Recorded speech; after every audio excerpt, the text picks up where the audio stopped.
महाराष्ट्र राज्याचे उपमुख्यमंत्री अजितदादा पवार यांचे दुःखद निधन. बारामती येथे घडला भीषण विमान अपघात. महाराष्ट्राच्या राजकारणातून एक अतिशय वेदनादायी आणि धक्कादायक बातमी समोर आली आहे. बारामती येथे घडलेल्या भीषण विमान अपघातात राज्याचे उपमुख्यमंत्री व राष्ट्रवादीचे नेते अजित पवार यांचे निधन झाल्याचे वृत्त हाती आले आहे. आज सकाळी ही दुर्दैवी घटना घडली असून या घटनेमुळे संपूर्ण महाराष्ट्रावर शोककळा पसरली आहे. मिळालेल्या माहितीनुसार अजित पवार हे मुंबईहून बारामतीला एका नियोजित दौऱ्यासाठी येत होते. त्यावेळी काळाने त्यांच्यावर हा घाला घातला. ही घटना आज सकाळी बारामती विमानतळाजवळ घडली.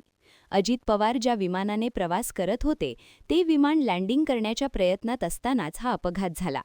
प्रत्यक्षदर्शींनी दिलेल्या माहितीनुसार आणि प्राथमिक वृत्तांनुसार धावपट्टीवर उतरत असताना विमानाचे नियंत्रण सुटले किंवा तांत्रिक बिघाड झाला, ज्यामुळे विमान कोसळले आणि त्याला भीषण आग लागली.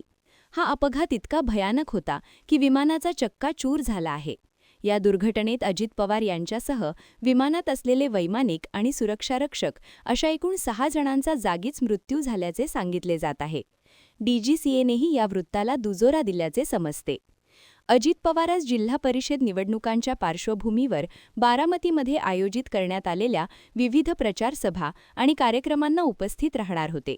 सकाळी 7:30च्या सुमारास त्यांनी मुंबईहून उड्डाण केले होते आणि सकाळी 9च्या दरम्यान त्यांचे विमान बारामतीमध्ये उतरणे अपेक्षित होते. गोजूबावी गावात त्यांची पहिली सभा पार पडणार होती, मात्र त्यापूर्वीच हे अनर्थ ओढवला.